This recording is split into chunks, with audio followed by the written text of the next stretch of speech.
Ah, kahalagahan po na akin pong pinasisimulang diinan kanina pa po.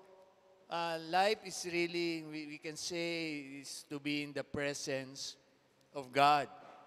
Dahil tulad po namin, lalo na po kaming mga manggagawa at ito po yung sa mga baguhan naming kapatiran, baka somehow may katanungan kayo, how come they can sing, they can worship that way?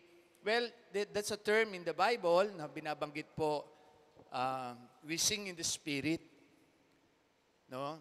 Um, we are in the presence of God and nandun po yung kahalagahan ng pagtatalaga ng masasabing presensya, no, ng Diyos.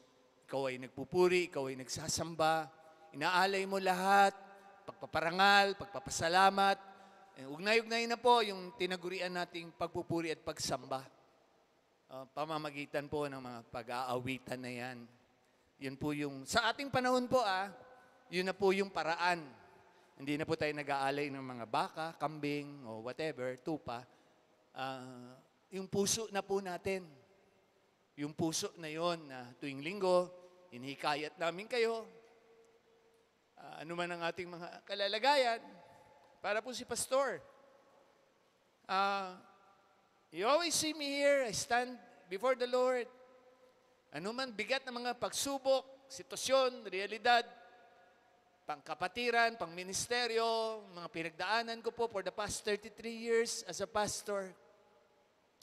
And ongoing po yun. Yung mga realidad ng buhay, hindi po kami exempted.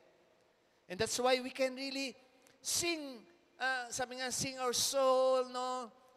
Sa Panginoon, dun sa damdamin na yun.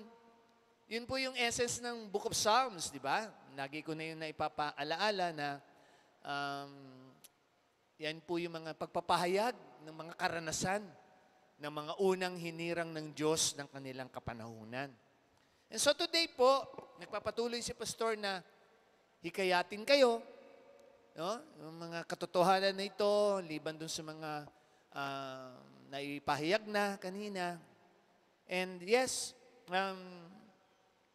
as I move on, dun sa atin pong mga napakahalagang pag-aaral, sa umagang ito, nagpapatuloy po tayo doon sa mga katotohanan na ito ng salita ng Diyos.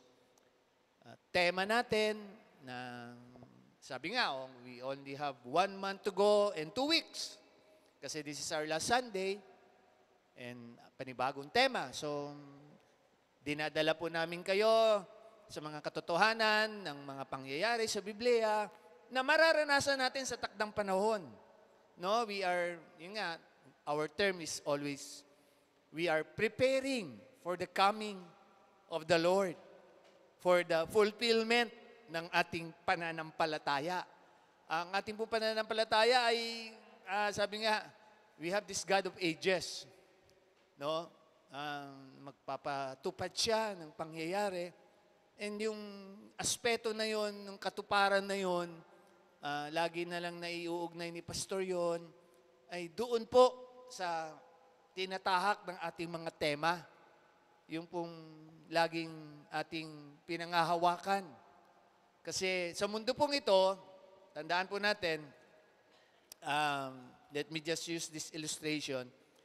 Kung kanina sa larangan ng COVID, ngayon naman po ay sa larangan ng tinatawag nating arts, no? Ano ba ang Tagalog ng arts? Larangan ng sining. Sining. Sige. Okay. Kahapon po kami ay nasa, yun nga po, Ayala Museum. At kakamangha, makita mo for the very first time, yung isang painting na yun sa larangan ng sining na nawala for the past 132 years. No? And nakita namin mismo. Yeah. And may mga details, paano yun naibalik sa atin sa Pilipinas. Although may nagmamay-ari po, no? Yung mababasa nyo na lang po dun sa mga nakikita naman po yan sa internet and ano eh. But the situation itself, yung presence nung painting na yun, nung nandun kami, ay it gives us something, no, na as a Filipino, syempre, pride. Yeah? Wow, kita mo yung lost painting ng isang national artist na international.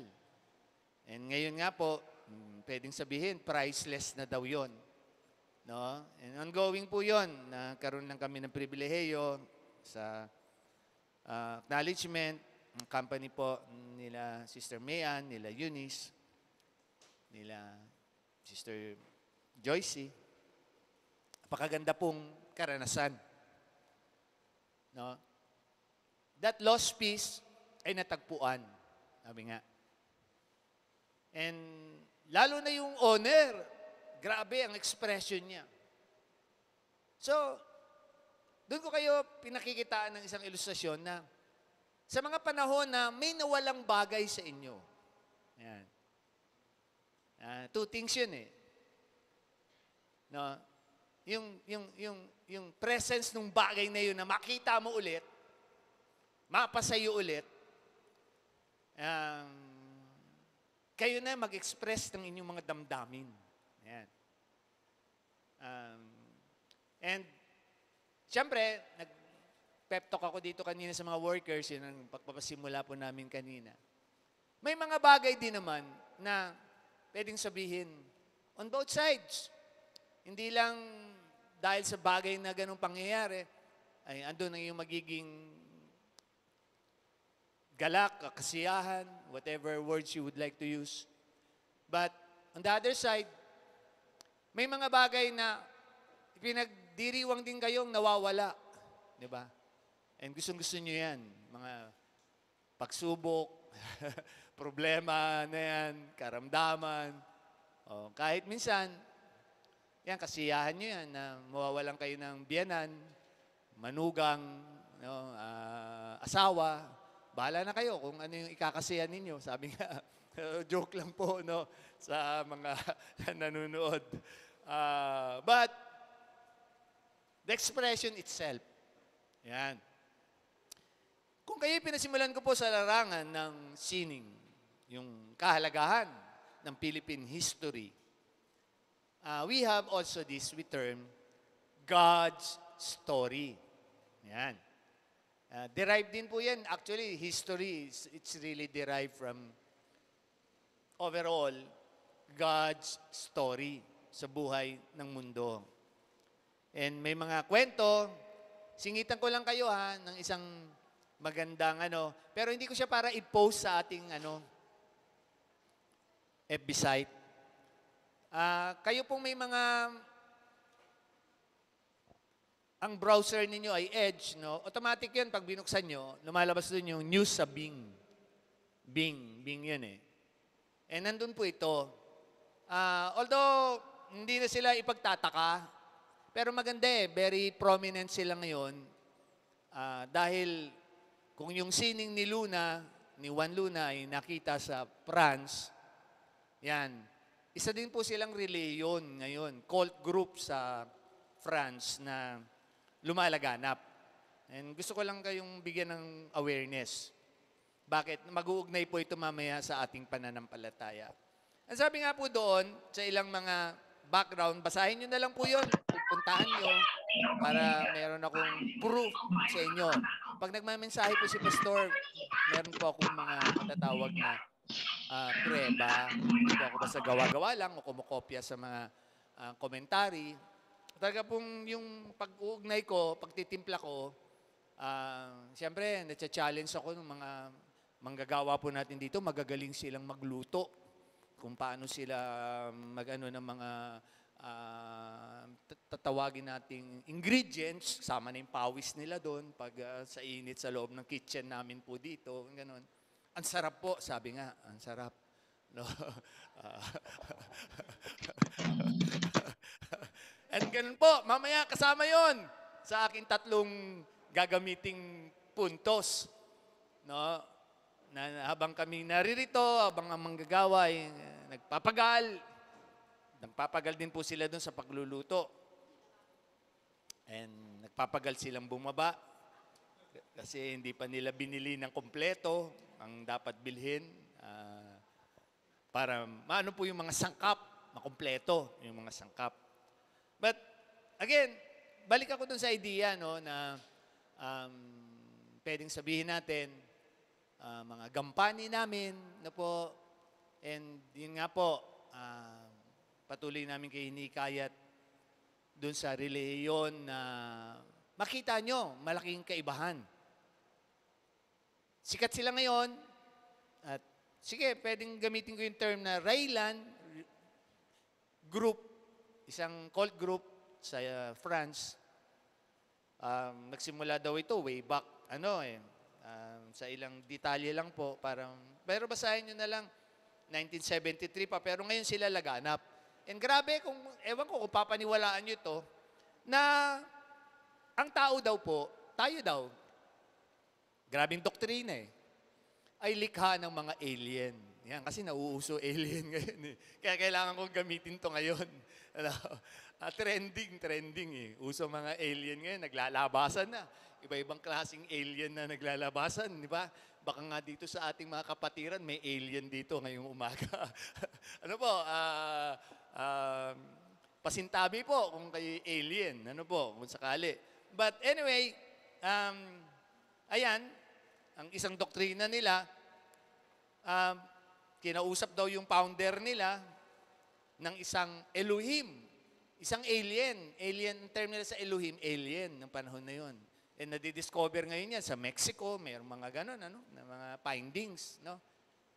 Maging aware kayo sa mga pang-iimpluwensya po ng demonyo sa mga kaisipan ng tao kung ano ang papaniwalaan nila.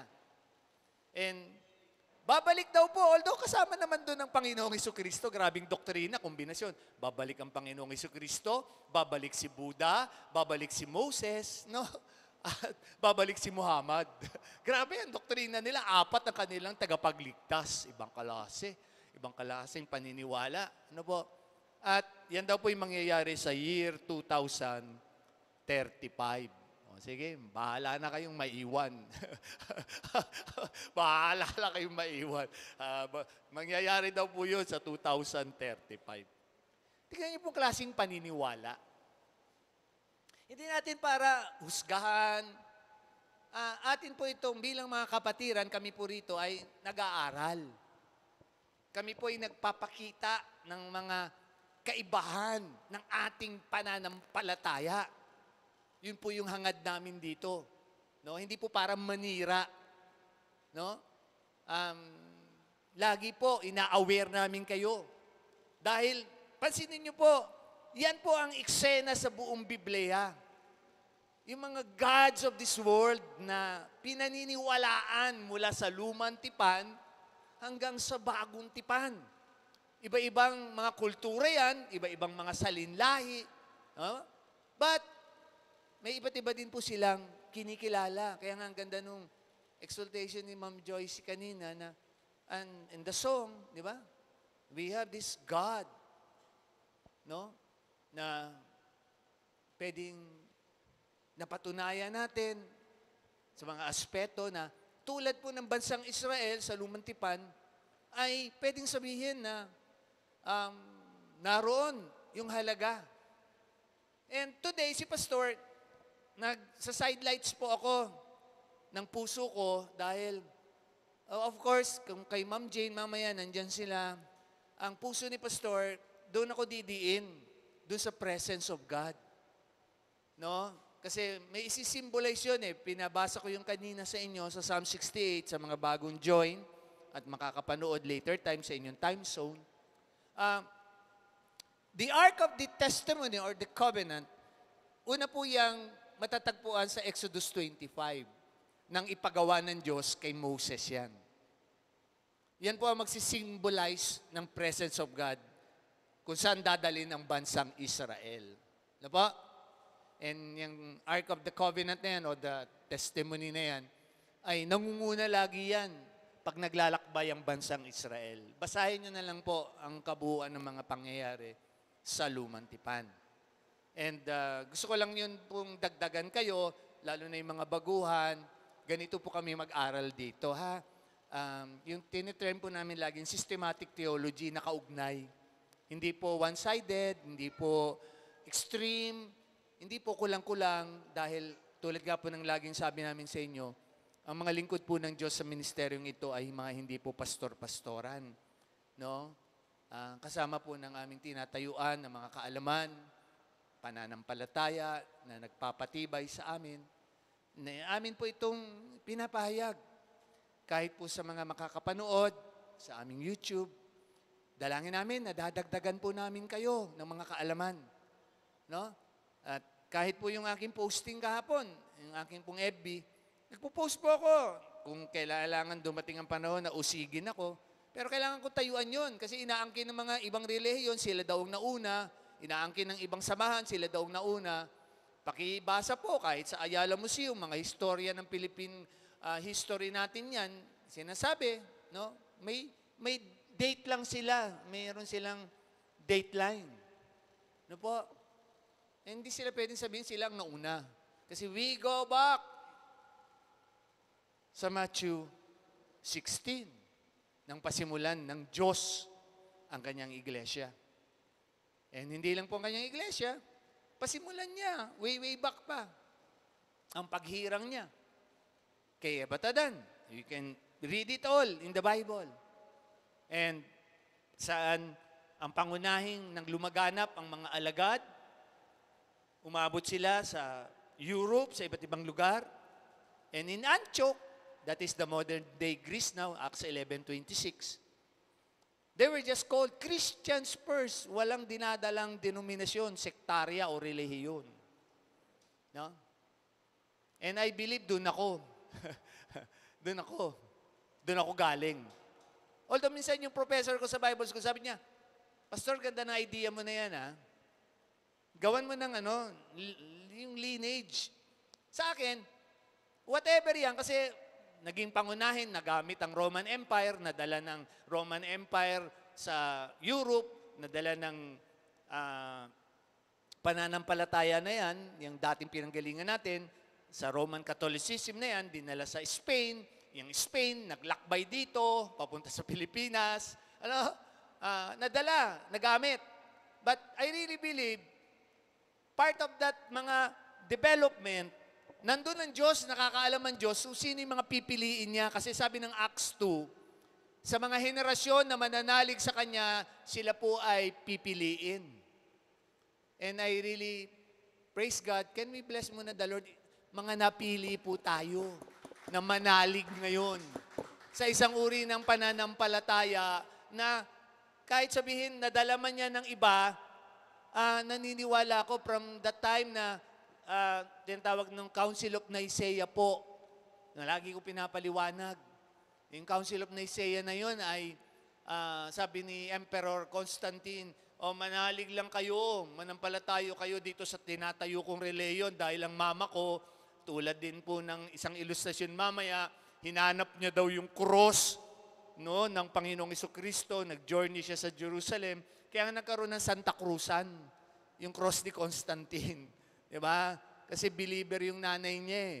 Kaya kahit siya na-develop, history yan, basahin niyo po yan sa internet, hindi na nga po encyclopedia, ang dami na pong mga, wag lang po dun sa W ha, alam niyo yung W, marami pong mali dun.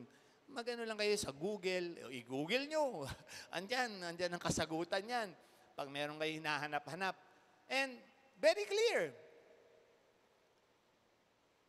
yung mga natatakot mamatay, sumali doon sa tinaguriang luma nating relihiyon.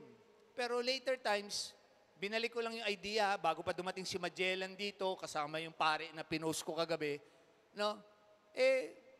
Andun tayo, nauna tayo sa pananampalataya. Tayo yung binabanggit sa Acts 2:42 na madadatnan ng pananampalatayang ito.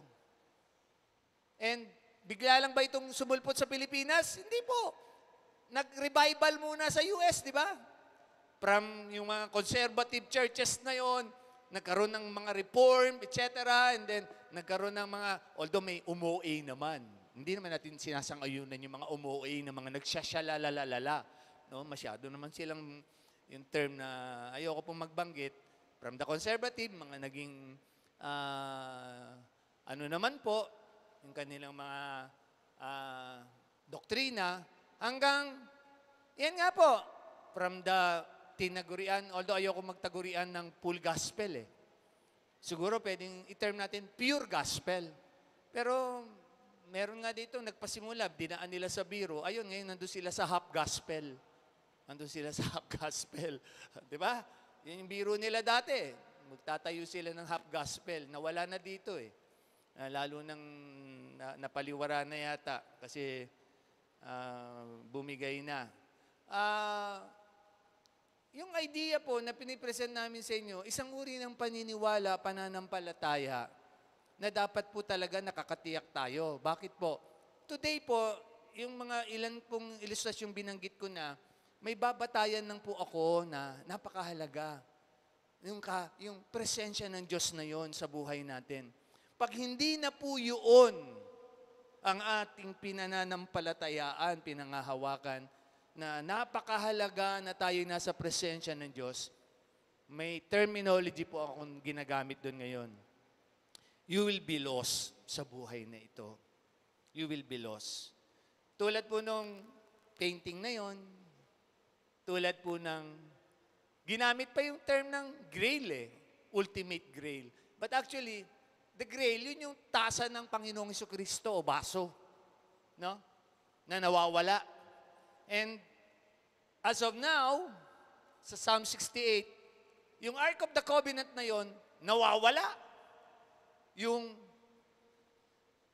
Noah's Ark, nawawala. Natanong ako ni Dia kahapon, how come? Alam naman ni Dia yung doktrina nun. Kasi hindi nga yun dapat para naririyan. Kasi hindi na natin needed yun. Symbolic lang yung Ark of the Covenant. Symbolic lang din yung cup na yun ng Panginoon. O kahit yung damit niya doon sa libingan niya na hindi naman daw totoo pala. No? Yung shroud of Turin na yun, hindi rin po. Pero di mga scientists, archaeologists, wala po makaka-define. And sa kapangyarihan po ng Diyos, again, yung kanyang pagiging omniscient, talino, nawala po lahat yung mga bagay na yan. And kaya nga, two sides, merong mga bagay na pwede mong sabihin yung halaga ng kanyang pagkawala. So mga bagay na ito, nawala, etc. And siyempre, kay Pastor, doon ako nagdidiin sa mga ilang bagay na yon. Pakitanong ang mga puso natin ngayong umaga. Anong mahalagang bagay sa inyo na ayaw niyong mawala? Anong mahalagang bagay sa inyong buhay na ayaw niyong mawala? Well, kung mga bagay, when I say bagay, pang general po yun either physical, either mga spiritual, emotional. Ano yun? Siyempre, mayayaman yung yaman nila. Yun namang ibang mahihirap, pwedeng ite-term nila, kahit mahihirap lang kami, basta yung kalusugan namin, nandyan. Yung iba naman, trabaho, ayaw mawala. Ayan, kaya maraming prioridad trabaho, nawawala na sa Panginoon. Ano pa yung mga bagay na importante sa mga kahit Kristiyano na daw ngayon? Sa bansang Israel po, napakahalaga sa kanila yung presensya ng Diyos. Pero ang katawa-tawa, laging sila ang nawawala sa presensya ng Diyos. No? Kasi from the onset, pansinin niyo yung Old Testament, kung nagbabasa po kayo 5 chapters a day niyan, makikita niyo yung detalye nang umalis ang Diyos sa temple na yon. Yung presence niya, nang matayo yung temple na yon. Dahil sa kasalanan po, patuloy na kasalanan. Alam niyo, napakahirap nang mawala ka sa presensya ng Diyos. Katulad po ni Saul. Sa 1 Samuel 28 yan. No, si Saul, kaya nailangan pa niya pumunta ngayon sa isang medium para lang makausap si si Samuel. Kasi wala na sa kanya ang presensya ng Diyos. Ha? Pakidefine ang mga puso natin ngayong umaga. Doon ako nagdidiin sa inyo, may pinapaunawa akong mahalaga sa mga huling panahon na ito. Yung presensya ng Diyos. Hindi po exempted si Pastor. As of now, ongoing kami ni Sister Michelle na may mga supposed to be pangyayari na kakaharap namin ngayon, no? Sa realidad ng buhay. Ano po yung para kay Pastor? On my 33rd year, didiin ako. Ano po yung para kay Pastor na parang nakakapagpatuloy ako, nakakayanan ko, kahit ano yung mahihirap na sitwasyon na yun? Well, the presence of God. I have that. Tulad nung sigaw sa verse 19 ng Psalm 68. Ano po? When you are there in the presence of God. And meron akong tutunghayan na napakaganda. Kasi yun ang ating mamayang key verse. Sa huli ko na lang siya babasahin. Ginagamitan ko lang muna po kayo ng mga bagay na ito na mga mahalaga. And pansinin po ninyo, no, na yung concept na gustong idiin ngayon ni Pastor, okay yan. Typically, andyan ang sagot sa Bible. Lahat po ng nasa Bible ay makatotohanan. Sigun lang yung paano nyo siya talaga nauunawaan, nababasa, napapag-ugnay-ugnay. Yun po yung term ng systematic theology. Kaya nga kailangan po magbasa. Kasi po, although okay na nakikinig kayo sa mga mangangaral, at although si Pastor po, hindi namin kaya kayo lahat i-spoon feed. Yung aming mga kaalaman pong yun sa kakabasa, pinapahayag lang po namin sa inyo, ini-illustrate namin sa inyo, pinapakitaan namin kayo na ganito yung pag-uugnay nun. No? Ito yung sagot doon pag may ganung katanungan.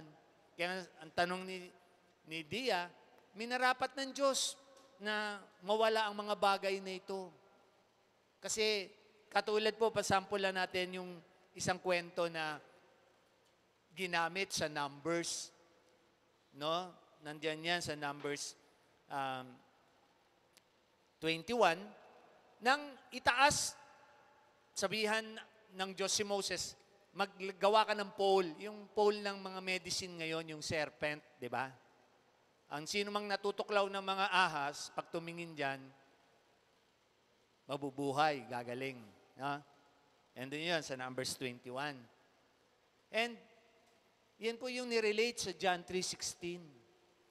When we lift up, 14 muna, lift up Jesus Christ and anyone who believes in Him, hindi na po siya, yan po yung symbolic, hindi lang siya gagaling, maliligtas. Ito po, maliligtas pang spiritual, hindi lang pang physical. Yan po yung mga pag-uugnay. Kaya kailangan po, ang mga ngaral sa inyo ay talagang may alam, no? Hinirang talaga ng Diyos at hindi lang po pastor-pastoran. No? Mahirap po yun. Kasi kayo po ay dadalhin nun sa pit, yung tinatawag. Ang kapwa bulag, saka dadalhin sa pit. Ano po? Ano ba Tagalog ng pit? Hook. Hukay ba? Hukay. O pwede symbolically.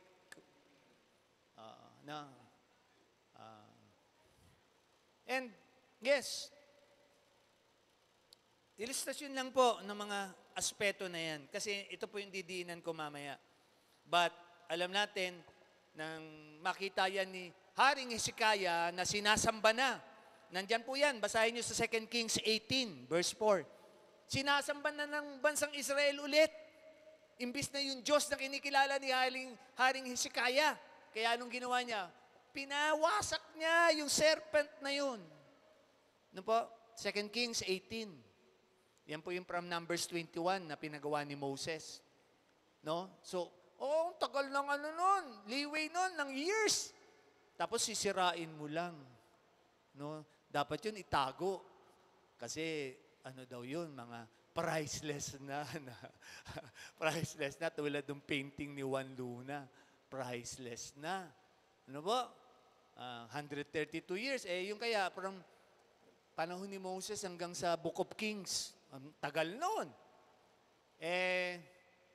Mga kapatid, 400 years, nawala ang Word of God sa bansang Israel. Nawala ang presence of God sa bansang Israel.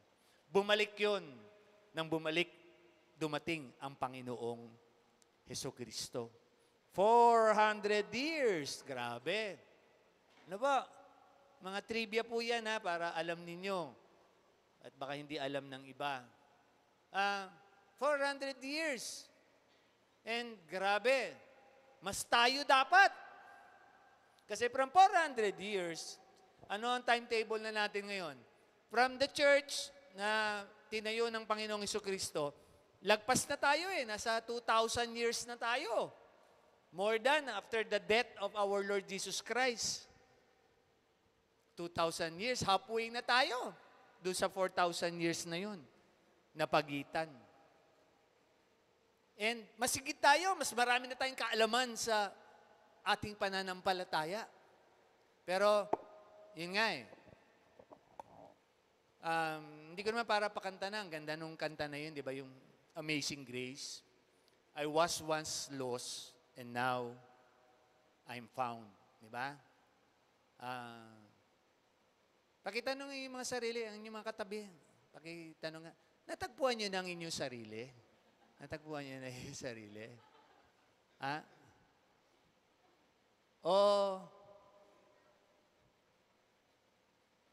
Di ba? Malungkot yun pag nawala ka na sa iyong pag-iisip. Di ba? Malungkot yun pag nawala ka ng hininga. Di ba? Wala ka na sa tamang pag-iisip, mga ganung bagay. Malungkot yun. Malungkot yun. And yung logic na pinapaunawa ni Pastor, yung mga bagay na mahalaga na pwedeng mawala sa atin, lalo na tayong mga hinirang na, niligtas na, ay ang ating kaligtasan. Pag yun po ay nawala, sigun sa ating mga ginagawa, na palaging pinapaliwanag ni Pastor yan, kahit tayo po'y naligtas na, yes, ang stand natin, one save. Save forever tayo actually. Pero may karugtong ako doon. Pagkaingatan nyo. Huwag kayong gagawa ng sin that leads to death. Kasi kahit ligtas na tayo, tulad ng sulbabidang binabanggit ko sa inyo, pag hindi ka marunong lumangoy, nakahawak ka, ligtas ka. Pero pag bumitaw ka, sabi ng Hebrews, tama, it is a dreadful thing. Sabi din ng John, hawak tayo sa kamay. Pero pag ikaw tumalon,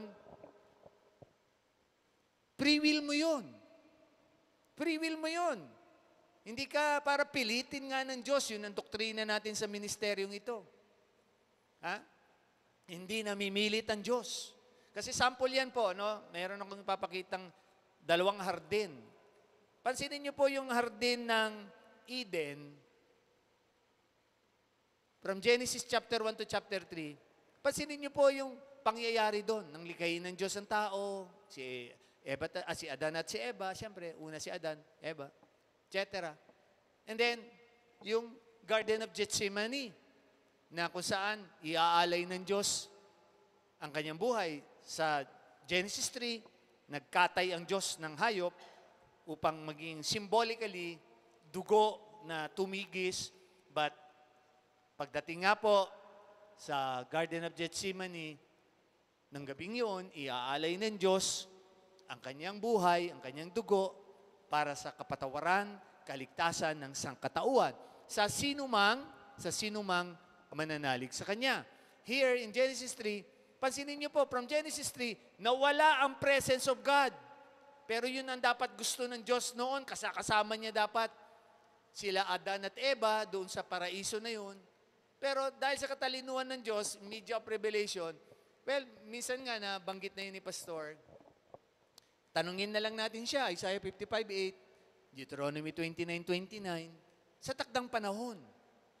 No, Lord, pero kay Pastor, meron akong positive view dun na kailangan magkasala ni Eva at Adan para makita ang tatlong bagay.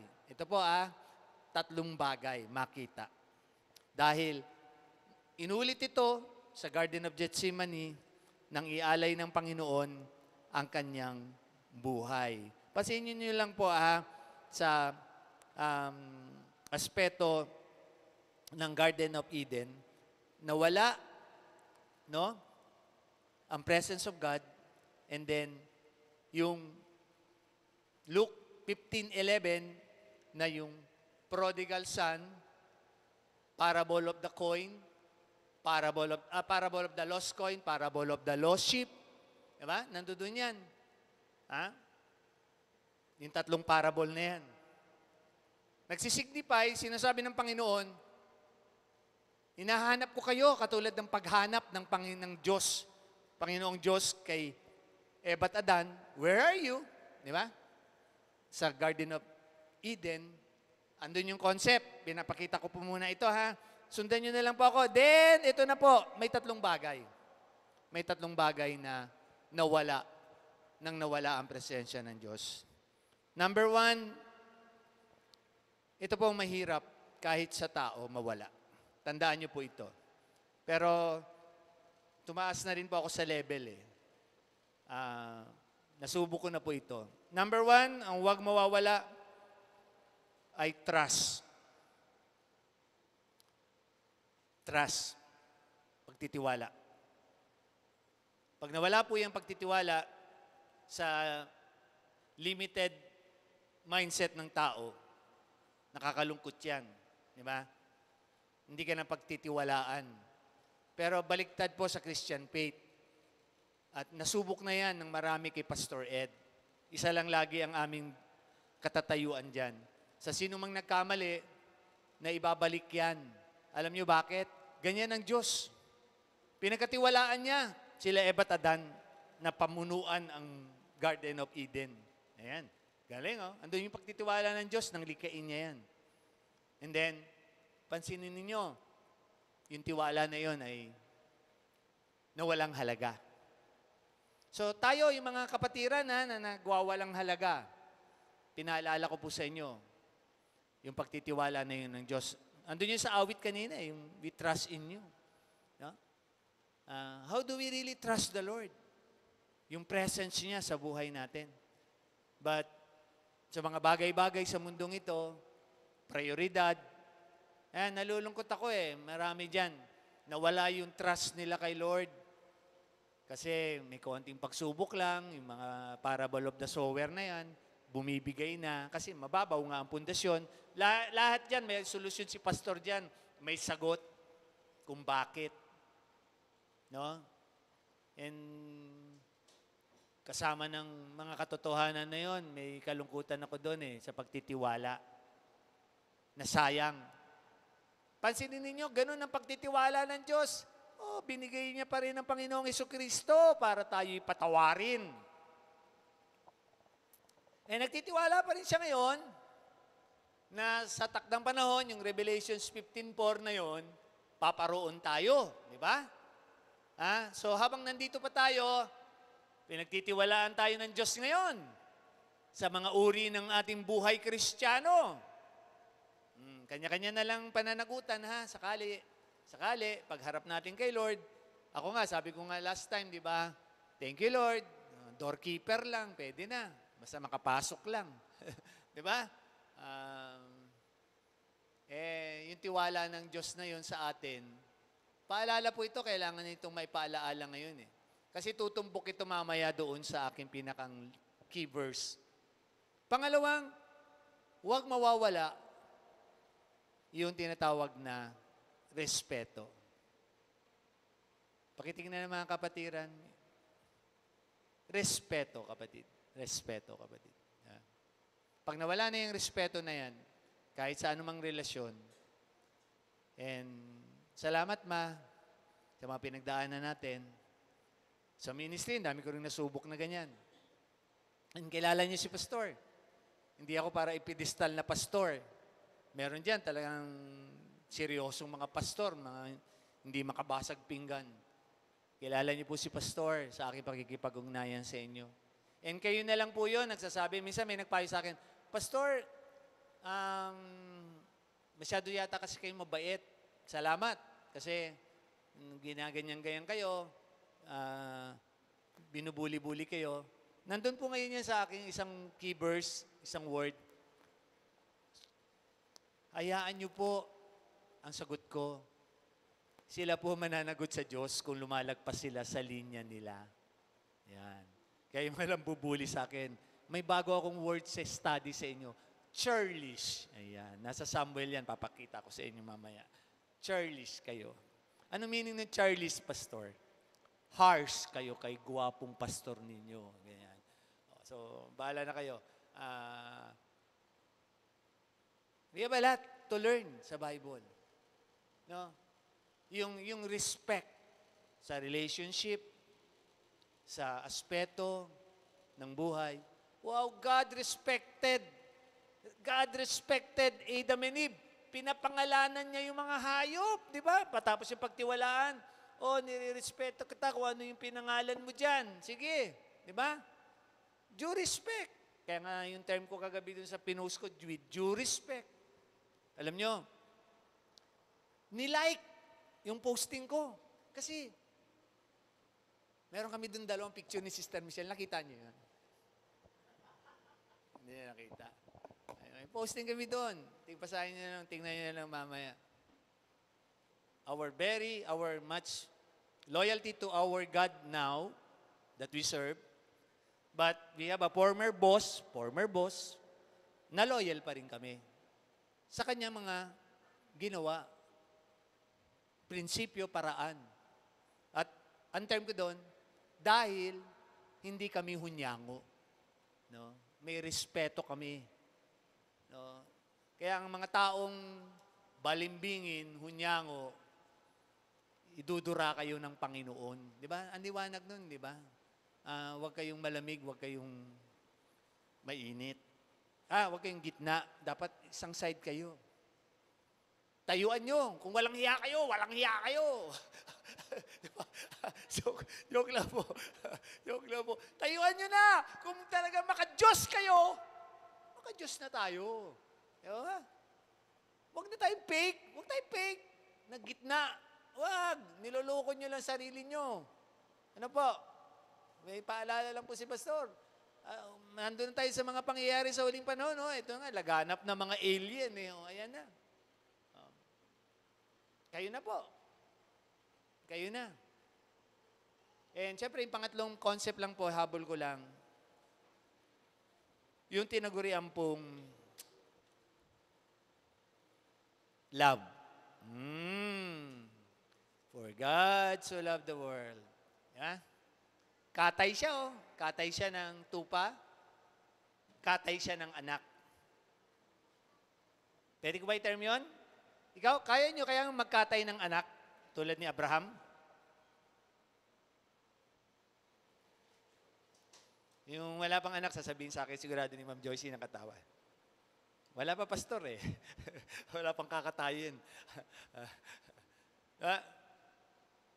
Hirap nun. Hirap nun. Pero God so loved the world. I hope makita niyo yun, yung trust, respect, and love. Nandun yun sa Genesis 1 to 3. Nandun yun sa parable of the lost son, lost sheep. Kaya yung saya ni Sister Ellen kanina, grabe yun. Biri mo. Kaya nga ginamit ko yung ilustrasyon Although may timetable sa aking kuya pastor na kapatid. Di ba? Timetable niya yun Masaya kami dapat sa recovery niya. Recession time. Alam niyo, may pinapanood ako. Ang galing nung napanood kong yun. Meron sila sa US, gusto nung misis, kasi may cancer na siya. Bago siya mamatay, naggawa na sila ng memorial para sa kanya.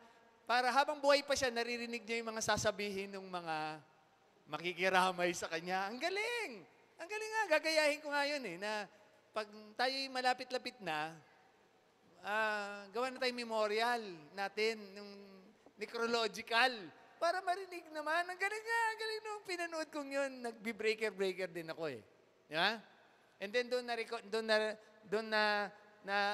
recon ng anak na babaeng kinasal, yung tatay.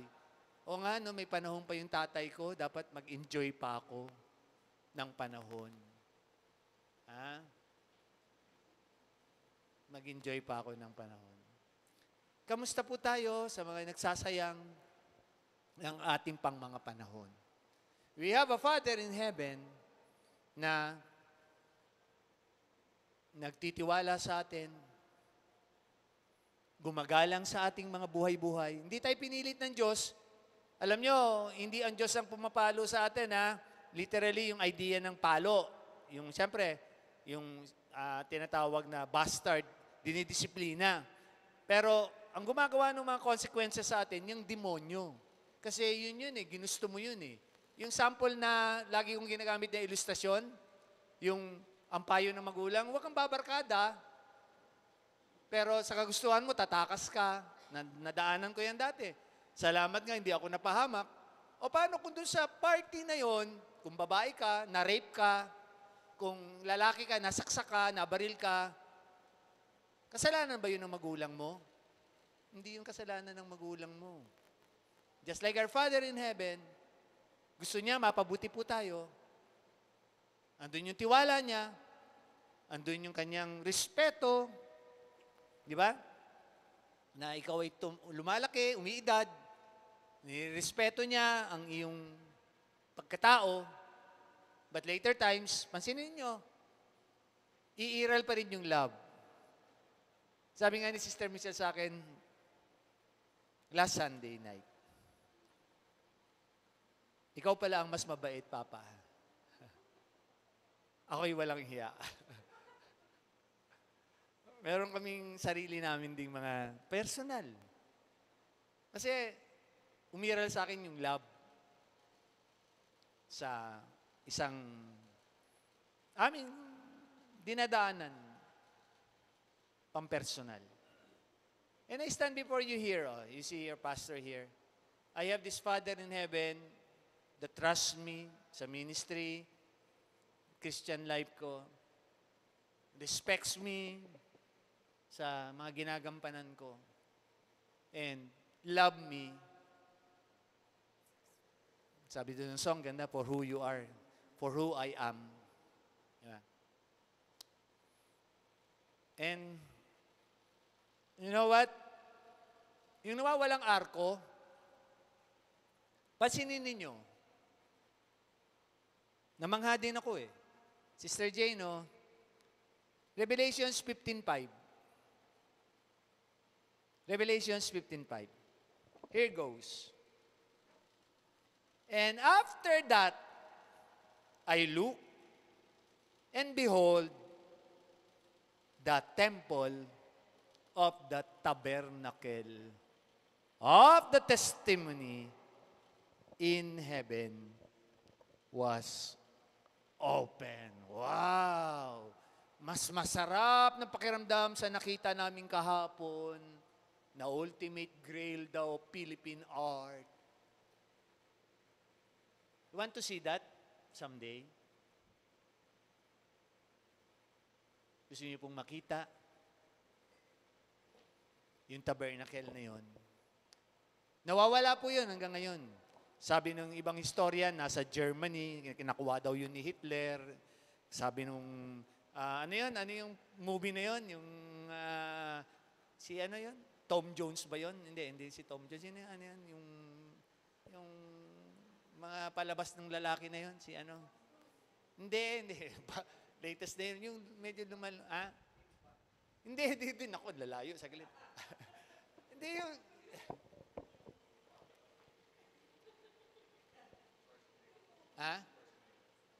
Hindi.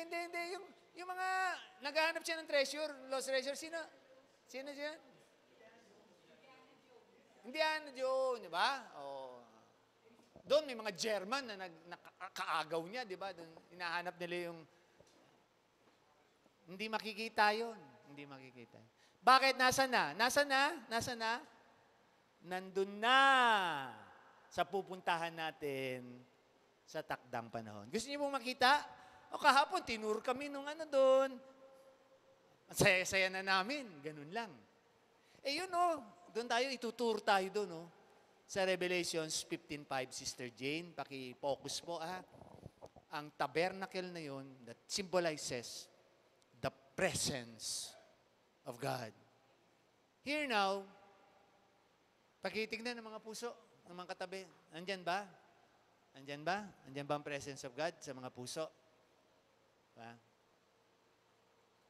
Andito, pastor, kasi Sunday. Pero pag Monday ulit, hanggang Sabado, iwan muna sa bahay. Iwan muna. Iwan muna. Na ba?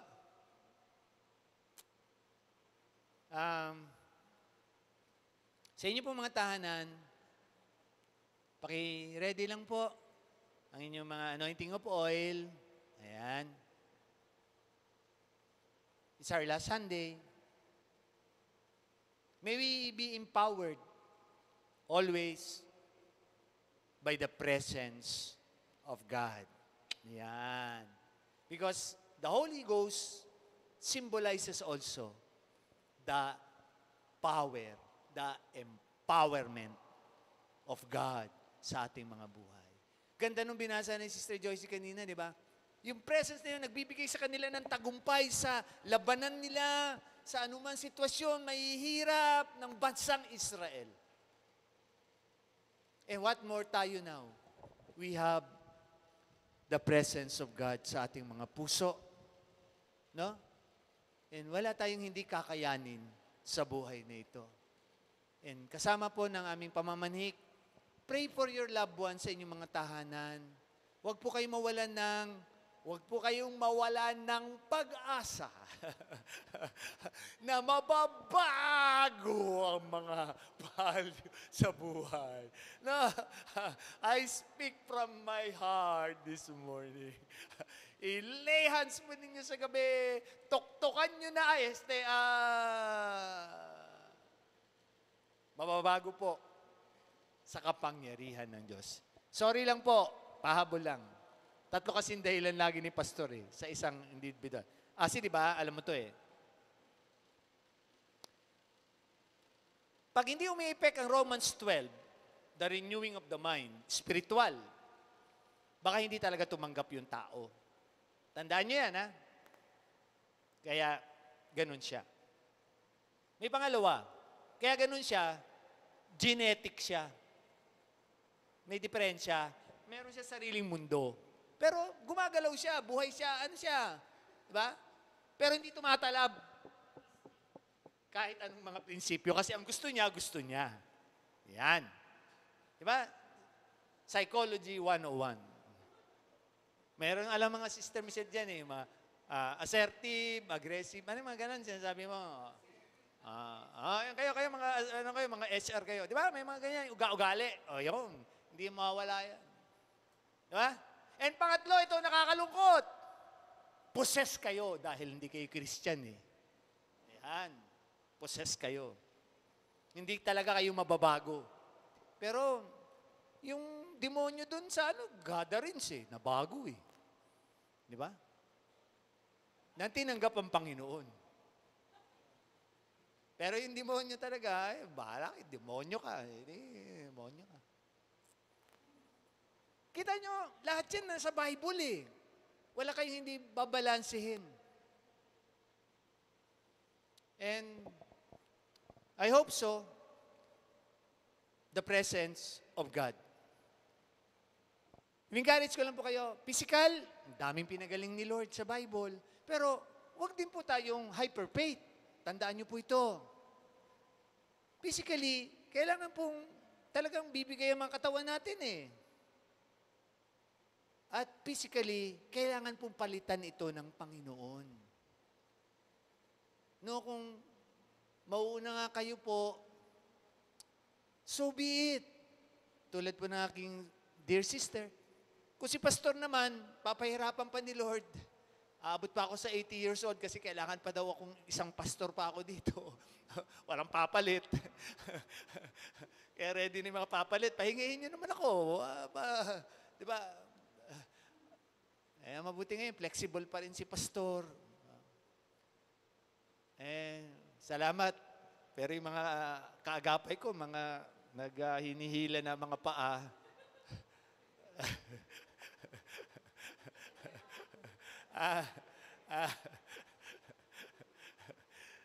Mukhang papahirapan pa ako dito sa pulpito. Mukhang hardest calling. Hardest calling. Kayo pa dyan, pastor. Kayo pa dyan. Kaya nyo pa.